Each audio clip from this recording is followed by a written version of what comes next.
Ouais, salut à tous, frères et sœurs dans le Seigneur. Je viens vous dire bonjour à tous et je viens vous souhaiter une nouvelle année, une heureuse année, une année pleine de bonheur, pleine de bonté, et pleine de bénédictions de la part du Seigneur.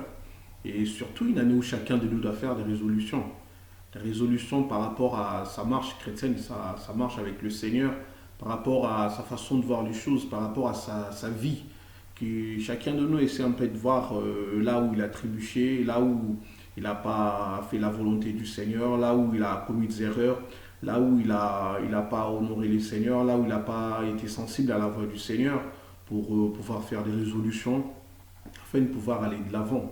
Donc c'est une année où pas mal de choses vont changer dans le monde spirituel, où des choses vont pas mal changer dans le monde de la politique, où les choses vont pas mal changer dans différents aspects de la vie.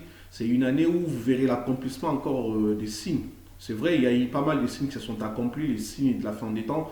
Mais l'année 2020 aussi, c'est une année où il y a pas mal de signes qui vont encore s'accomplir, où chacun de nous ne doit pas rester dans son coin, faisant dire ça ne me regarde pas, non, ça regarde chacun de nous.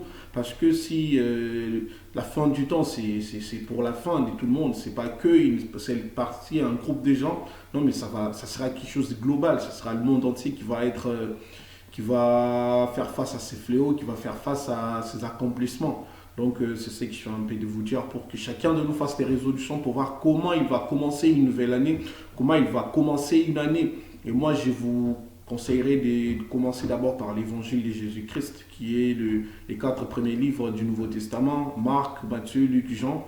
On commence par Matthieu, Marc, Luc, Jean. Ces quatre livres-là, ce sont les quatre livres où le Seigneur Jésus lui-même a prêché. C'est pas un prophète, c'est pas un disciple qui a prêché, mais c'est le Seigneur Jésus lui-même qui a prêché, qui nous a laissé sa parole, qui nous a laissé le message, qui nous a laissé la grande commission. C'est même de là qui vient la grande commission où le Seigneur envoie chacun de nous d'aller partout dans le monde entier, de faire des disciples, de baptiser et de prescrire aux gens à observer tout ce que Jésus-Christ lui-même a prescrit à ses disciples d'observer. Car observer, c'est pas voir comment ça se passe, mais c'est participer à ça, c'est-à-dire mettre en pratique tout ce que le Seigneur Jésus lui-même avait fait. Nous aussi, nous devons le mettre en pratique. Donc, c'est une année où je vous invite à commencer par le message du Seigneur Jésus, à voir, à vraiment jeter le regard là-dessus, à vraiment entrer en profondeur, à demander l'Esprit de Dieu de nous ouvrir les yeux, à commencer à lire chapitre par chapitre, verset par verset, jusqu'à ce que l'homme de Dieu soit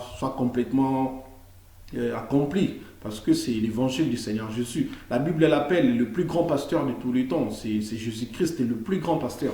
Il est plus que nos pasteurs qui nous prêchent dans nos églises. Il est plus que les prophètes, il est plus que les disciples, il est plus que les apôtres. C'est le plus grand pasteur de tous les temps. C'est lui-même qui a prêché dans les livres de Marc, Matthieu, Luc, Jean. C'est le Seigneur Jésus-Christ lui-même qui prêchait. Il a prêché sur la montagne, il a prêché sur les bateaux, il a prêché la femme samaritaine, il a prêché.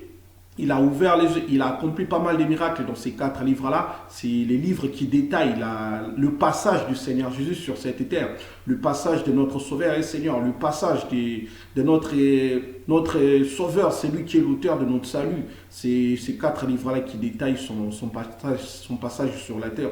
La Bible l'appelle le plus grand pasteur de tous les temps parce que c'est là qu'il a prêché, c'est là qu'il nous a laissé le message, c'est là qu'il nous a laissé la grande commission d'aller partout, de prêcher, de faire des disciples. Ces quatre livres-là. Et c'est à cause de l'évangile de Jésus-Christ que le chrétien aujourd'hui, le christianisme aujourd'hui est regardé comme un danger pour la vie, est regardé comme un danger pour le monde, pour les gens qui vivent encore dans le désordre, pour les gens qui vivent encore irrésolus.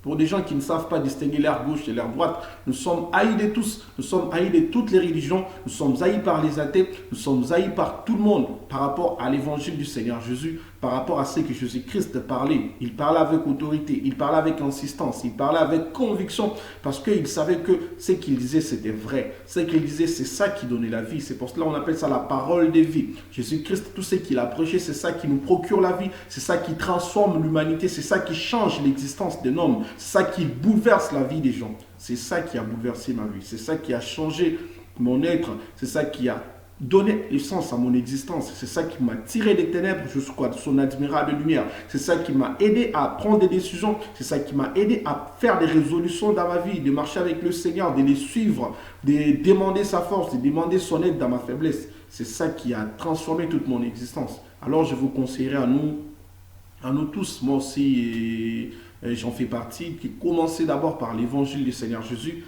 ainsi de voir quel est le message que le Seigneur nous a apporté et quel est le message qu'il nous a laissé. Parce que c'est dans ces 4 livres que le Seigneur Jésus a parlé aux disciples de la fin des temps. Il a parlé aux disciples de comment vivre dans la société. Il a parlé aux disciples de comment vivre dans un couple, comment entre un homme et une femme doivent vivre, comment les frères doivent vivre, comment dans le monde, dans la société, avec des voisins, comment nous allons vivre. C'est ça que le Seigneur Jésus-Christ était venu faire sur cette terre. Il était venu réconcilier le monde avec le Père. C'est-à-dire l'idée que le Père avait au départ de voir l'homme vivre, prospérer, de voir l'homme vivre heureux sur la terre que le Seigneur avait créé pour lui. C'est ça que le Seigneur Jésus était venu faire. C'est-à-dire nous réconcilier avec le Père, nous faire revenir de la place dont on avait perdu à cause de notre désobéissance, à cause du péché qui nous a séparés du Seigneur. Le Seigneur Jésus était venu nous faire remettre dans la confiance du Père. C'est pour cela qu'il a donné sa propre vie. Et le Seigneur Jésus est appelé, il est lui-même le chemin, la vérité et la vie. En lisant son évangile,